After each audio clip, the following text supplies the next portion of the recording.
Carrie Adams, and you're listening to Carrie's Connoisseurs, coming to you from Solid Gold Podcasts. Here we talk to the movers and shakers, the drinkers, the dreamers, and all the people who make it happen in the liquor and luxury industries from around the world. Well, hello everybody, and welcome to Carrie's Connoisseurs. Today in my studio, I've got Gary Jordan. Hey, welcome. How are you? I'm good, and you? Very good. I got him because it was the CWG this week in Johannesburg, and that's the only time you ever really come to visit me anymore. But he is one of my favorite people in the whole world, and I've got him for the next 3 hours, maybe. Yeah. Maybe more. I don't know. We'll see. You're going to pull me onto the plane. I'm going to pour him back onto the plane to go back to Cape Town. But we've got so much to catch up with. There's Mouse Hall, there's Jordan Winery, there's the new wines that we are to expect, and then there is Assyrtiko, which is one of my very best favorite things. You know that. And we're going to go and have some lunch a little bit later, and we're going to taste some of Gary's Assyrtiko, which is in bottle. So there's a huge amount to listen to and talk about. Let's go. Gary the man. Gary. Everybody should know, because I've done this 1,000 times with you, but we'll just do a recap for the people who don't know. Gary Jordan has got, believe it or not, after all this chemistry, he's got a gorgeous wife called Kathy, who I also love and adore. And Gary and Kathy are a power team, power couple in South Africa, who started Jordan 1993. Yeah. But you also come from these are them Jordan shoes fame. So you talk. Tell my viewers and my listeners. Gary, great to be here and wonderful to share all this with you. You know, from when I was literally so high, just 2 bricks and a tikkie high. You still are. Until my son came around, I was the tallest Jordan in the family. Okay. My friends always said that's because I wore high heels, but that's not. Those Jordan shoes. That's not it. No, so I'd always wanted to be a geologist, and everyone who knows me knows I walk around with a bag and always collecting rocks wherever I was traveling. He always wanted to be a geologist, and so he is a geologist, because what Gary Jordan always wants, he always gets. So I studied geology and became a geologist, was working on the Botswana border, fantastic life. My head office was a camel thorn tree, and but it was dry, dusty work. And I'd met this wonderful young girl who was still at high school. I met Kathy when she was at high school, so and I was at university. Sweetheart. Yeah. How cute is that? And anyway, I'd really fallen in love with wine, not just Kathy. And I wanted to make wine, not just grow grapes. And so when I chatted to my dad, he'd initially been upset I wasn't going to go into the family business because, you know. So did he start the Jordan shoes business? No, my great-grandfather in the 1800s came out from the Midlands of England and started Jordan shoes in Wellington. It was also a massive success. Yeah. We all wore them to school. Yeah. There was no other school shoe other than a Jordan shoe. And Miles Mossop, also a very good CWG winemaking friend, his grandfather was the tanner. Was he? He started Western Tanning. I remember. Yeah. I remember interviewing Miles's father, Tony Mossop. That's right. And he told me about that tannery. Yeah. Anyway, so my dad had always said, look, the bouquet of old wines is much nicer than that of old shoes. Yes. So he wasn't too unhappy that I didn't go into the shoe business.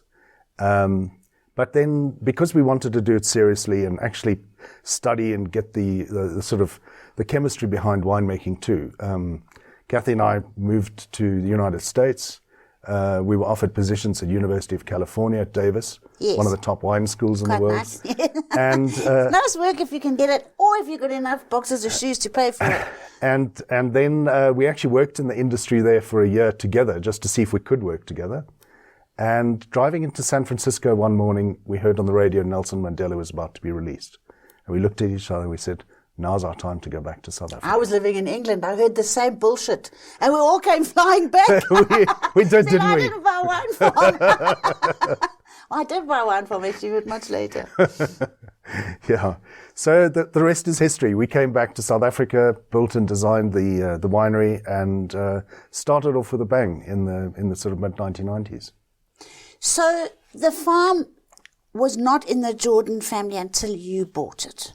No, so my great grandfather, Grandpa and Granny were there. great grandfather was mayor of Wellington. Grandfather was mayor of Wellington.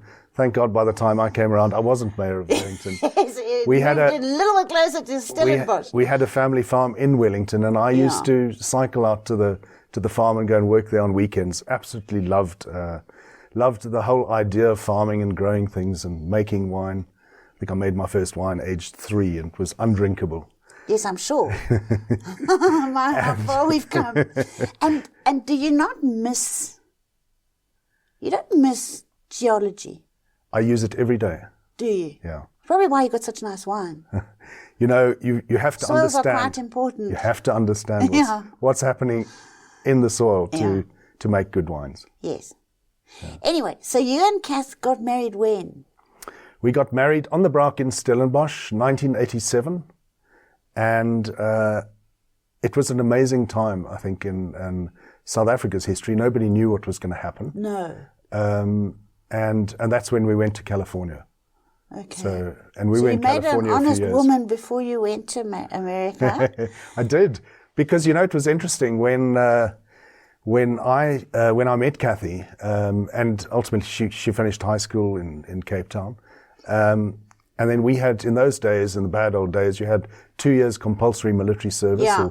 or 3 years in jail. You did have a choice. Yeah, you could go to DB. Yep. And wanted. and anyway, so Kathy was. I think those 2 years were really good for all of you boys. I think we need You that came again. back from those 2 years in the armed forces. Yeah.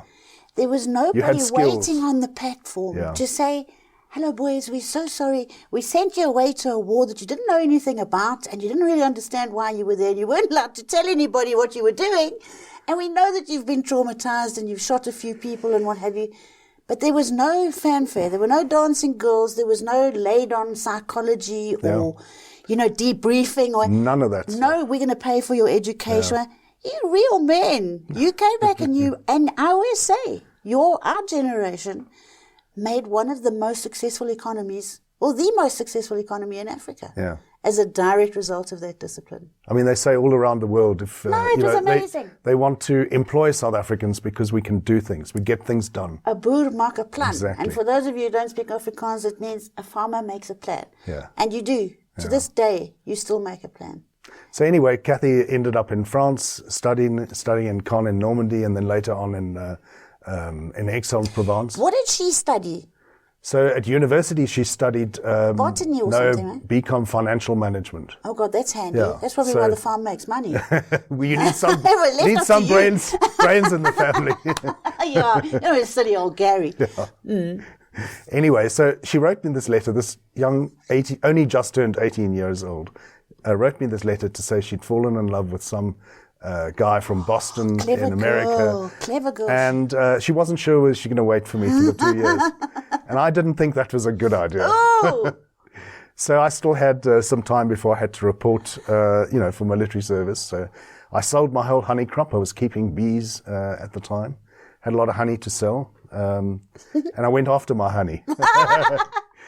And anyway, I took Kathy to all the places around the world that I thought that Would change she'd her want to mind. go. Yeah, but the places I wanted to go to. So we started off in Champagne. We went to Alsace. We wow. went through Burgundy. We went to Bordeaux. And we had a fantastic time, and we had great introductions. And still at the end of it, she looked at me and she said, I'm not sure I'm going to wait the 2 years. That's very clever of her. I hope she's taught your daughter to be just as hard to get. Yeah, I think Christy is a bit like that. Yes, Yeah. I think she is. Yeah. Which is good. Anyway, so eventually, 2 weeks later, Kathy had to go back to university, and I realized I only had 14 days left to convince this young girl. So I found a sort of cheap flight to Santorini, which is an island off Greece. Absolutely This is where fantastic. Assyrtiko comes Exactly. Exactly. So now I know why you're making Assyrtiko, you bugger. Well, there are a number of reasons. Yes. And finally, in one of these 400-year-old ancient vines, they grow like bush vines. It looks like a basket. They're called kulura. Yeah. And Kathy had Greek ancestry, although she knew nothing about it then, but now she does. And in that basket, I've got a photograph of it. Did you put a ring? No, I didn't put a ring. Not at that Gary, age. don't you No. know girls like things in little velvet boxes that are shiny? She just said she'd wait for me for 2 years. That's all I asked. Oh, that's all you wanted. Good enough. And the rest is history. Good enough, and you've had the most brilliant marriage. You've got 2 gorgeous children. We have. One of whom is running the farm. What's Christy is with us. Christy doing? Christy's at Mars Hall. She's the head distiller, and she's really going great guns. Yeah. Okay, well, we're going to tell you about Mars Hall as well, because that's actually really what I want to talk about, because I love Mars. I love the whole concept of Mars Hall. You don't know what Mars Hall is, but you're going to find out. Anyway, before we go on to Mars Hall, Assyrtiko. Yeah. Ancient Greek white wine variety. Yes. I've discovered now why you planted it and why you're going, how's it going in South Africa? Okay, so the reason why we planted it is obviously, as I said, just as I was asking Kathy to wait for me for 2 years, but there was then in that stage there was a 2-year quarantine. I'm sorry. At that stage, there was a 20-year quarantine period in South Africa. And there was a very kind of difficult process to try and get grape varieties brought into the country. You should just have stolen and smuggled. I did. Good boy. That's that plan we were talking about. I did, but I smuggled in Chardonnay and Cabernet, and eventually I told the Wine and Spirit Board about it. Yes, you and Donnie DeVille. Because I did it afterwards. They didn't even smuggle in Chardonnay, they smuggled in Auxerrois. Oh my which God, was, big mistake. Yeah. But the thing is that Assyrtiko wasn't even on the designated varietal list. So it didn't matter. You could smuggle it in, you couldn't do anything with it. Could have been a bougainvillea for all whatever. Yeah. So it had to be done in the right way. And sort of after 1994, things became a little easier law-wise. There were some things were changed. The quarantine period was brought down more recently to 5 years because they realized there was no way that they could identify viruses like you could in nurseries in Europe, for instance. And as long as you had a phytosanitary certificate coming from a designated, recognized nursery in Europe, they were okay. And then it was brought down to 5 years. They still had to do tests. You couldn't bring any soil, so no rootstock. But you could bring the sign, the top part. And anyway, that was planted. So did you have to root them and? Yeah, so that was all done. That was all done by Vinpro. Yeah. And if it wasn't for Rosa Kruger, she's just brilliant, isn't she? She's incredible. A national treasure. Yeah. And so Rosa Kruger got the sort of show on the road that Assyrtiko and various other varieties that they were looking at could easily come into the country. So the first mother block for the country is now at Jordan Wine Estate. And when was that actually planted? 2019. A lot happened in 2019. A lot happened in 2019. Yeah. The fact that we're all still here after the madness that ensued.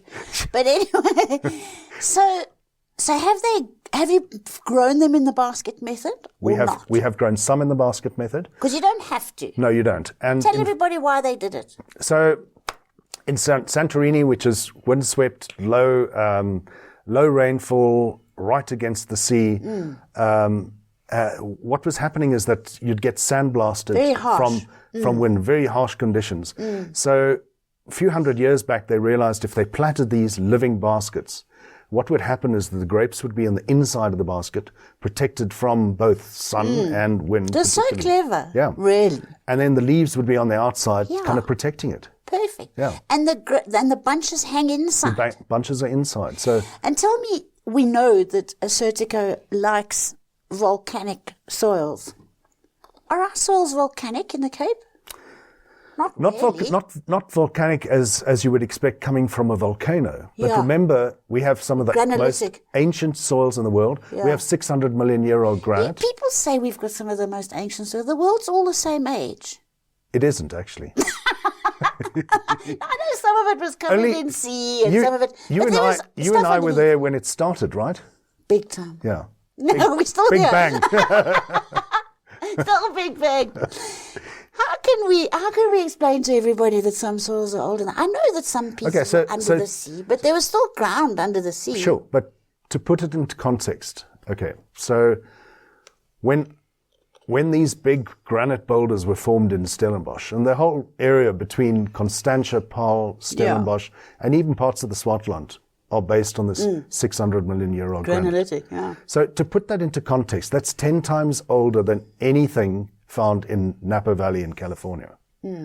And at that stage, when these soils were formed, India and South America and Australia were all part of Africa. It was all And one why would we continent. want the soil to be so old? Well, here's the thing. Because I'm trying to find reasons why old is nice. Well, old is nice is because they're not incredibly fertile. If you've got very fertile soils, like you can have with recent soils, Yes. volcanic soils, for instance, and you get enough rainfall, these vines will grow Go like mad. trees. And I it's mean, they're all just- leaves and no fruit. Exactly. Yeah. And you don't get the flavor. Vines do need to struggle a little bit. Everything needs to struggle a bit. Yeah. We've learned that. Okay, so we've got these lovely old Yeah. soils, but not quite volcanic, which is what we know Assyrtiko likes. Well, it's volcanic in the sense that they were granite plutons formed deep within the earth. long time Lots ago. of minerality, lots of quartz pebbles and tin-bearing ores and black tourmaline and all these things. All I've got a piece of mix. black something from Jordan that you gave me once. I keep Exactly. it on my dressing table. Brings you good luck. And you told me that. Yeah. And every morning I look at it and I think of you. And I'm waiting for that good luck. I'm still waiting. I think it was 200 years ago you gave it to me. You are, I haven't had the good luck yet. that was just before continental drift, right? Anyway, what's nice about the fact where our soils and why the 600 million years is so important is about 300 million years after that, India moved off and formed the Himalayas.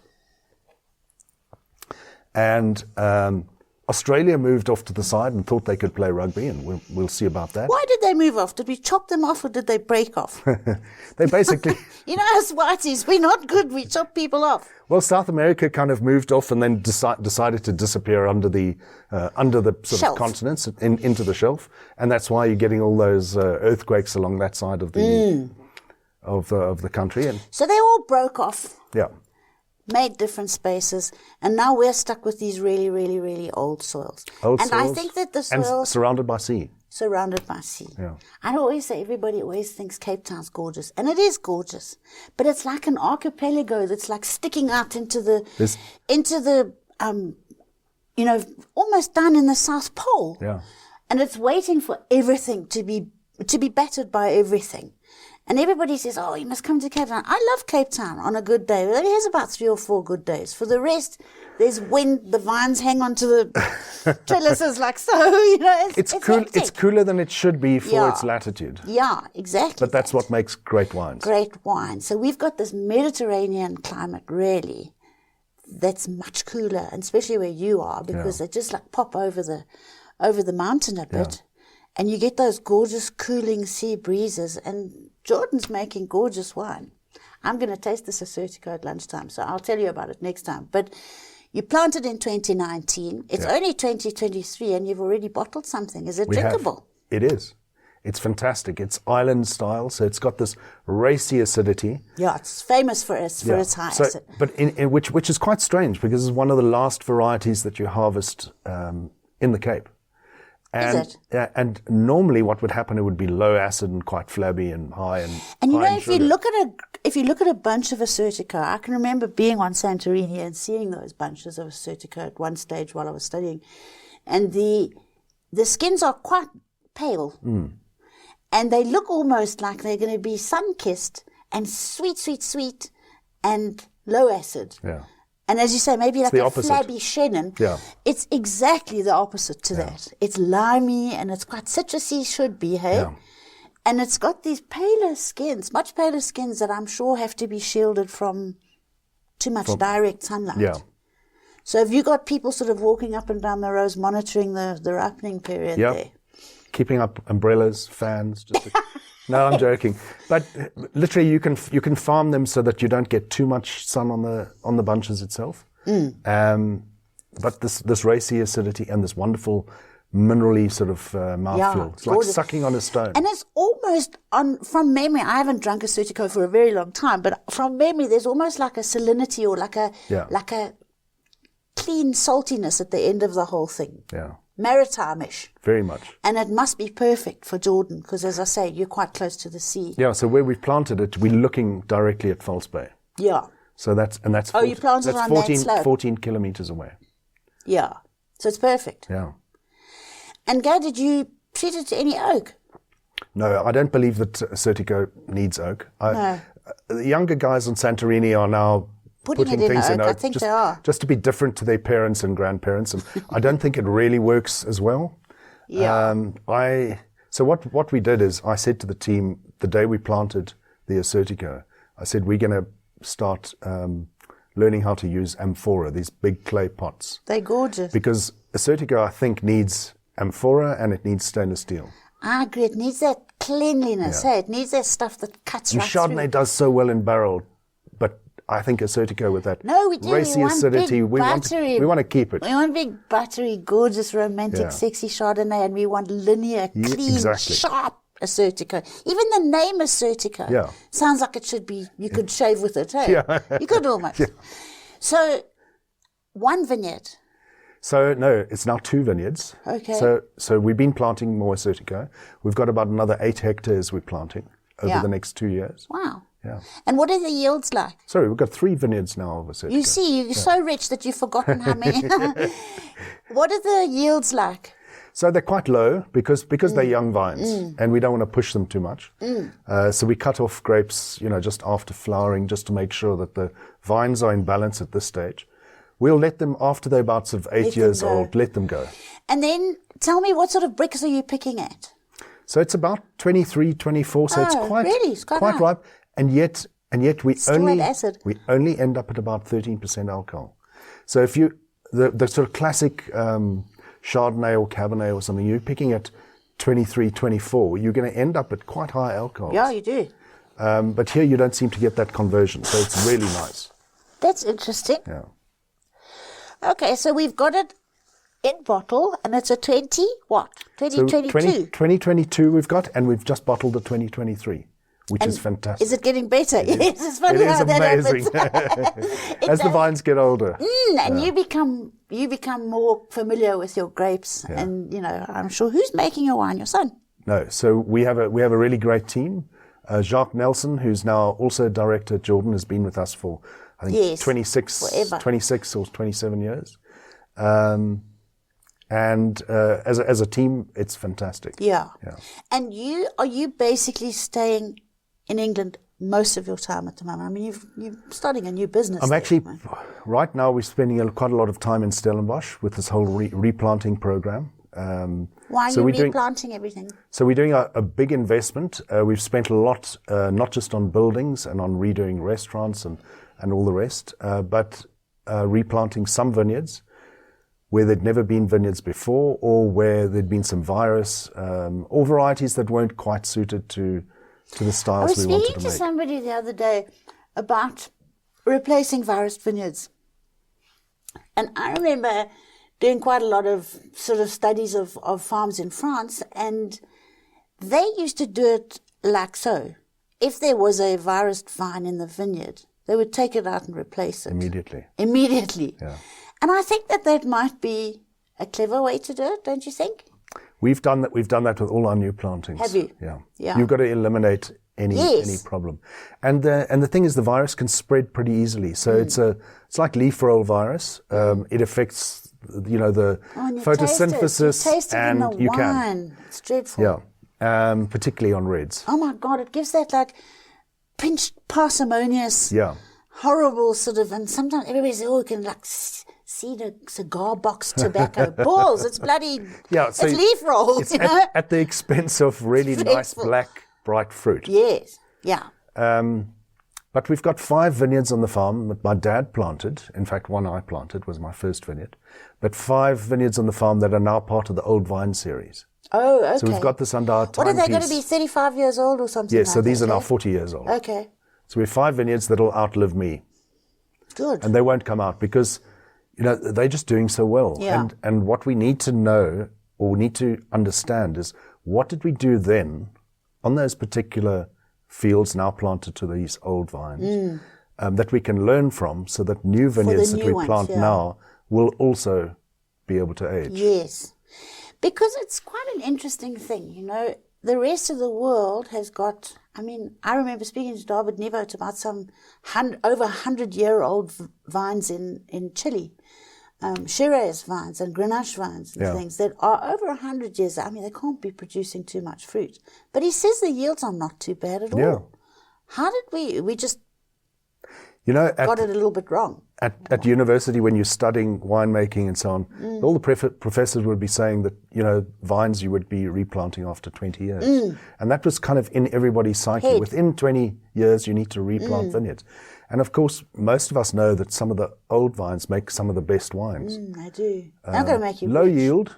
Yeah, they're not going to make you rich. No. They're going to make you really, really nice wine. But flavor-wise, gorgeous. You can still make great wines from them, and you can charge more for them because you need to. I think all it is really is a nice transparent approach to your winemaking that says we've just bottled a brand new Assyrtiko. It's 2 years old, and it's bright and fresh, and it's fun, and it's gorgeous, and you must drink it right now. In fact, come to the farm and you can stick a straw in the grape, you know, just drink it off the vine sort of thing, and sell it as such. Yeah. And then sell the other stuff as more serious old and price it accordingly. Because our wines that are coming from old vines are way too cheap. Yeah. They're way too cheap. I agree wholeheartedly. Yeah. South African wine in general is too cheap. And you know how we're going to get the world to take us a bit more seriously? As I say, we're this little blob, this little archipelago, not really, but we look like one. At the end of the earth, for goodness sake. Nobody knows who we are. Nobody knows where we are, why we are. How are we? And we're making such nice wine. Well, you know, if I travel around in America and you go on sort of to trade shows or go on a marketing trip and you go to certain parts of America and people say, you make wine in Africa? I know. You know? Absolutely incredulous. I know. And my standard retort, because most people know about Bordeaux and have collections of great Bordeaux wines. We got taught by them. No, I always just say that, you know, in our valley, vines were planted before the Dutch drained Bordeaux. It was a swamp before. It was a swamp. Yeah. Bordeaux was a big swamp, which is one of the reasons why we don't like Merlot. Like anything that grows in a swamp, quite frankly. No. We don't want that. I think that the Americans are making gorgeous wine. They are. And they're charging a lot for it. And they're charging so much. You know, you can't afford it. It's just simply too expensive. Easily $500 a bottle of wine.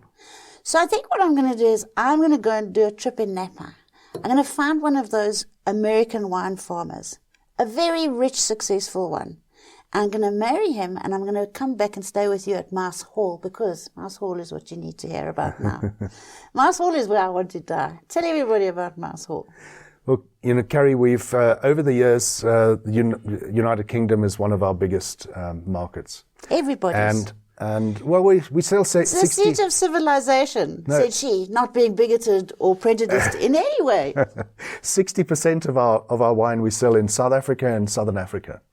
But from an export side of things, the UK is one of our largest markets. And 14 years ago, we in fact found an abandoned warehouse. I remember you just found below. Just who thought you could find an abandoned warehouse below St. Paul's, right on the Thames? Anyway, we built High Timber Restaurant. Which has just been such a resounding success. And it still is. We should be saying cheers to Naleen. Here, yes. Where we are, Naleen, if you're listening, cheers, darling. Cheers there. And Naleen is fantastic, you know. It's gorgeous. It used to be that if you weren't at Grey College, she wouldn't even talk to you. Oh, now, really? Yeah. So Naleen's from the Free State. Yeah, Naleen's from the Free State. The pommies would have knocked her into shape long ago, I think. She stayed on Naval Hill. The headquarters of the Navy was in Bloemfontein. I know. Anyway, getting back to Mouse Hall. So they found their warehouse on the River Thames.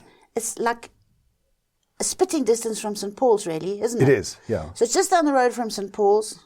In the square mile. Any of us who lived and worked in the city, we knew, because it's just in the city and there's lots of nice pubs. And there's this beautiful little gem of a restaurant called High Timber. If you go to England and you don't go to London, you don't go to High Timber, then shame on you. It's one of the best restaurants in the city still, I think. It's really gorgeous. busy lunch and dinner. Fabulous. And it's stuffed full of South African wine, and the meat is gorgeous. It's a lovely place. We all love high timber, and it's on the River Thames. So on a beautiful day, there's no better place. And then, not content with an extremely successful wine farm in Stellenbosch, a very successful marriage, 2 beautiful children, and a fabulous restaurant on the River Thames, they went and bought a property in, I want to say Somerset, but it's not, it's Sussex. No, it is. It's in Sussex. It's in Sussex. Yeah. And it's called Mouse Hall. Yeah. So, Carrie, I on one of our sort of trips around the UK, I found this abandoned farm as I was going along, and I saw this place was for sale. But it had been in a family for about 100 years. So the bones of the place were good, but it had been abandoned for 10 years. And you can't believe the brambles and the trees growing into some of the buildings. Well, you like me, I also go around finding abandoned shit and broken stuff. And my family keeps saying to me, will you stop hoarding all of this rubbish? Get rid of great granny's rubbish. And you turn yours into beautiful stuff. Mine just stays old abandoned stuff. Look, it's been quite a project, but it's only 50 minutes southeast of London, and it's on the Kent-East Sussex border. The geology is exactly the same as Champagne and Northern Burgundy. The soils also, just say limey soils. Yeah, wonderful area. Is the latitude the same as Champagne? It's about... Is it a bit further south than Champagne? No, it's about a little further north. Oh, is it north? Almost the same, but because we're so close to the sea, it's actually warmer than... Only Gary and Kathy Jordan can buy a bloody wine farm in Brokerbelt, which is like the most expensive real estate in the whole of Britain, and they buy a wine farm. How? Well, the price has gone up of land in the UK since we bought. Of course it has. Now every Tom, Dick and Harry wants to buy a farm in the UK. And anyway, we found this wonderful place. The buildings all date from the 11th century. So incredible. You know, we on this renovation project now, we're working with 900-year-old floorboards. Are they timber frame buildings? Yes. So made out of oak trees, obviously cut down on 900 years old. Yeah, and still standing. No borer beetles or... You see, those certificates work. I said to our builder when I saw signs of borer beetle, he said, no, that was probably about 600 years ago. I think that guy's dead. And they only go for the soft parts. Do they? Yeah. They're not stupid. But it's a wonderful place. There's also an Oast house where you'll come and stay. And anybody visiting will be able to come and stay over. We'll be able to sleep 20 people in total at Mouse Hall. Okay. Come and see how gin is I want made. that Come and see how Dowager wine house is at made. the gate. I'm going to build a Dowager house at the gate. So is your distillery up and running? Tell us, because there was a place there that just sort of lent itself to a gin distillery, didn't it? Yeah, we took the newest building, which was 1950s barn, basically. I think all asbestos clad, and the asbestos was kind of made in South Africa and shipped over to the UK. And this was our pandemic project. So taking off all the asbestos, hazmat suits and all the rest. And we all grew up with asbestos and we're exactly, fine. yeah. We're absolutely fine. Yeah, and we smoked. As a farmer, well, I didn't smoke, but I did. Well, you I did drink. sometimes when you were drunk. You just didn't know you were. Yeah, you probably remember that part. And anyway, we've renovated the whole building. We've done what nobody's done before, and we've put a distillery inside a winery. 14 different licenses. But wow. Anyway, it's now It up and must running. have been like pulling teeth in England, you know. We had to get HMRC to write our licensing out 3 times because they I've didn't got an get old it right. Mercedes-Benz that needs to be relicensed in my name because my mother died 14 years ago and I've never changed it. It's anyway, I'm going to give you that job because if you can get 14 licenses in England to do that, you probably are the only person who's going to get this car license. The difference, though, is in South Africa you probably have to pay.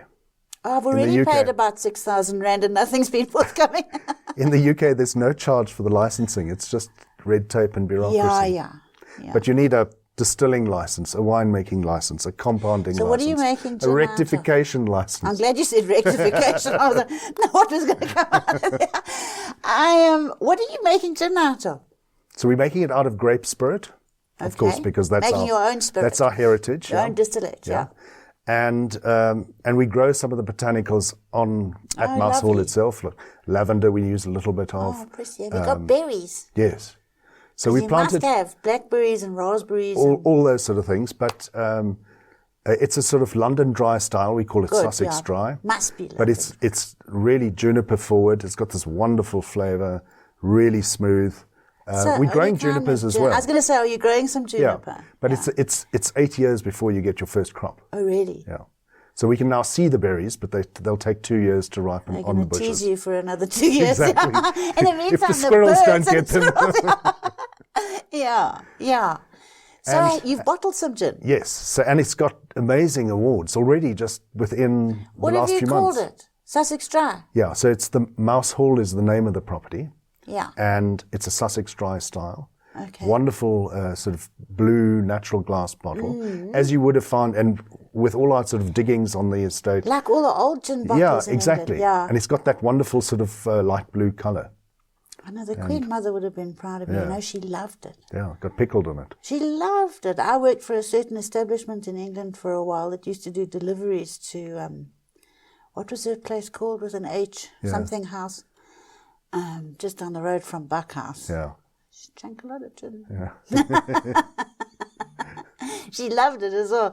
So we've launched the gin. Are you going to sell it in South Africa? Yes. Okay. So as we're chatting now, the bottles are getting offloaded at Mouse Hall. It's quite difficult in a way, and you think of the UK and Europe want 700 milliliter bottles. Yes. Now, you can't use those anywhere else. Yeah. So South Africa wants 750 milliliter But you can use them in the US. US has 700 mils as well, don't they? And 750. Yeah, you can have a choice. Yeah. Which is but you just can't send it to South Africa. So it's only us. So why are we being so obtuse? Why don't we we'll speak to Paul Mashatile.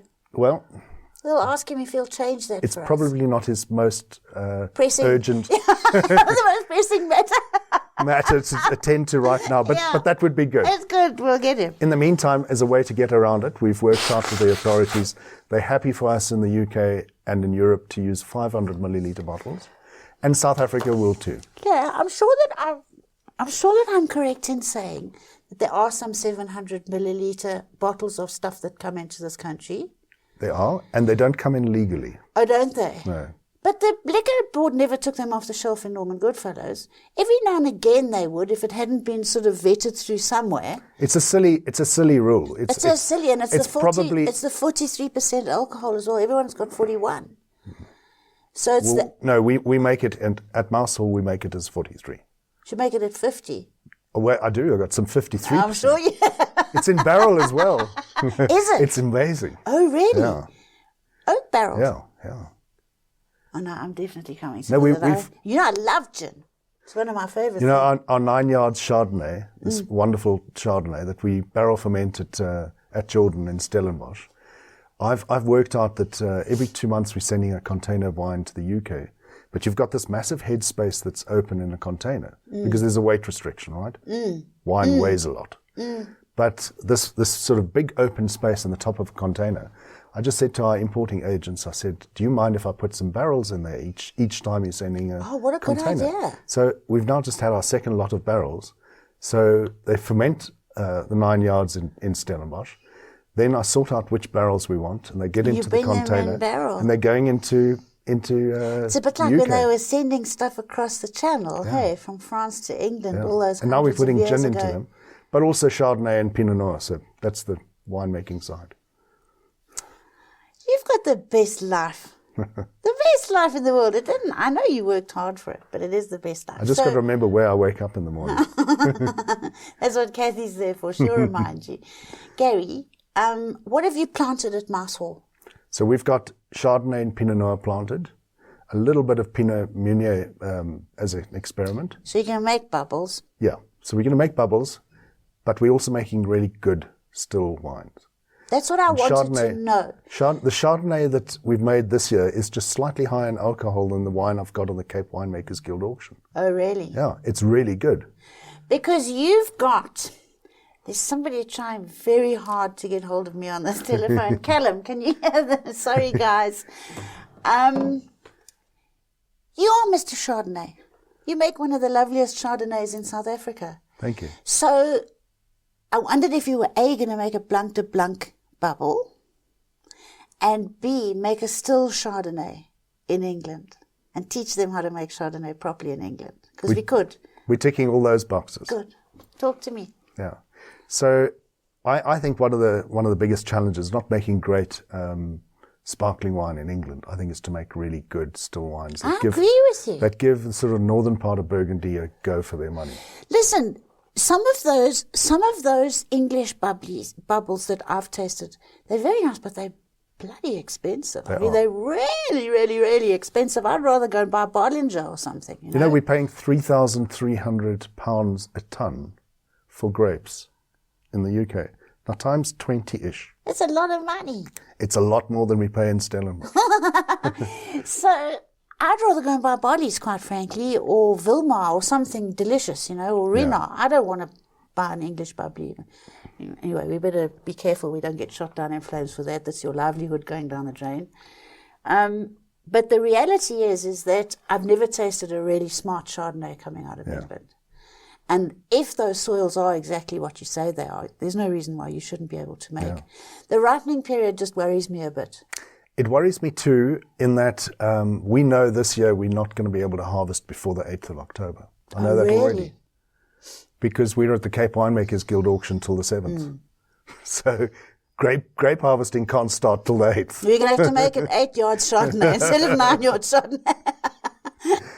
But anyway, jokes aside, the growing conditions are wonderful. We've had some really hot weather. Summers. Yeah. Dry. In fact, last year was a little too dry. Yeah. It was really quite damaging, I think, to both trees, plants, and grass, even in the UK. But this year is a bit more balanced. Well, they make no provision for water catchment or anything because they've never had a water problem ever. Yeah. Every now and again, there's a bit of a oopsie, and they don't get enough rain, and then they all go berserk, and they get sunburnt in the park, and they have drought. Well, they pride themselves; they've got leaks down to about 90% now. These They're old so Victorian funny. pipes. They're so funny, but it's the sun sort of. So I suppose you have to just really pay attention to your canopy management, hey? Yeah. For ripening.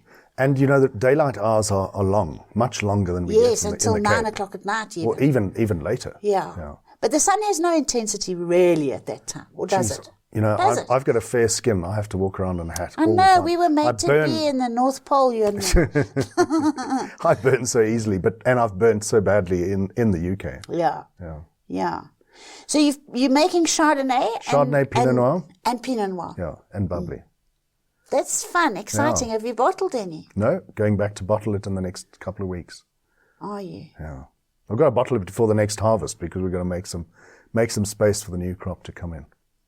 So you've built a full-on winery. You've built everything at Mouse Hall. Yeah. You're an amazing person, You really are. I don't know what we're going to do with you. Keeps us busy. I know. We need to stay busy. Yeah. You have to keep moving. You have to stay busy, don't you? But one day I'm going to come back and run the Timbavati. I've offered my services I know. That's your favorite to be space. on the board. That's your favorite space, but you should go on the board now as a sort of a halfer. Yeah. You've got a big bucket list, I know, and you've ticked most of the things on your bucket list. You've just told me that Timbavati is obviously still on your bucket list. What else? What else do you still want to do? We're starting to sell quite a lot of wine in Africa, and people always, winemakers get on the plane in Cape Town and off they fly to Europe or to America or wherever else, and people forget about Africa. It's a great market, and I'm not talking just about South Africa. Is there money there? Yeah, there is. One of the biggest, South Africa is about the 16th largest consumer of champagne in the world. I know. There are other countries that are in Africa that I know that actually take more. Nigeria is huge. Huge. Ghana's huge, I'm told. Anyway, so I'm going to go and work a little bit later in early November. I'm going to go and work in Victoria Falls and Livingston just for fun. Then meeting Kathy and Christy in Nairobi, and we're doing VIP tastings there. It's so hard. There's big duties to get into all of those countries. There are. Massive duties. That's what it makes it so difficult. Even though we're all part of SADC. Yeah, it's crazy. Yeah, SADC doesn't We really... need to sit down and have a meeting with somebody who cares, you know. But people love wine. Yes. And even though there are high duties, they're now buying quite a lot of wine. So we're then doing a trip through Masai Mara, go and visit all our customers, but have fun at the same time. And then doing a gorilla trek right up in the Volcanoes National Park in Rwanda. God, you know who you must speak to? Who? I'll put you in touch. You must speak to Bev and Derek Joubert. Oh, yes. I think Derek had a concession in Rwanda for the gorillas. Okay. I believe that you can walk and walk and walk and walk and sometimes never see the gorilla. Well, I hope that that's not going to be the case because it's quite a climb up into the... It's a huge climb. It's a big in the job volcanoes. to get But there. anyway, we're looking forward to it. Yeah, it's amazing. It's an amazing thing. And the bloke that's running Rwanda at the moment, he's a bit of a benevolent dictator out here, and he's sort of sorting things out there. But so it should be nice. Well, I believe it's a really clean... Yes, he's cleaned up. Kigali is incredibly clean. Yeah, cleaned and it even up. And even the president there does chicken parade from time to time. That's what I say. He's quite strict, that bloke. Yeah. He's got chicken parade. We need a little of that here. Yeah, we need lots of that. Lots of strict, lots of detention here. We need. Okay, so that's good. Jordan, back at home. Yeah. Who's running? Who's the boss there? Your son? No, so we have a great team. Alex is part of that team. In fact, he studied a BCom financial management, I know. a bit like his mum. Yes. And then he went off and worked for Londolozi for 4.5 years. But working for the Varties, I think, taught him a lot about dealing with customers and really great guest experiences and so on. And he's been now, he created a new position for himself as project manager. Okay. And he's been redoing the buildings. He rebuilt the whole restaurant for Martinez Ferreira. I was going to say, in case any of you missed it, Martinez, who used to run Bonpas Road, what was it called? DW1113. DW1113 in Dunkeld.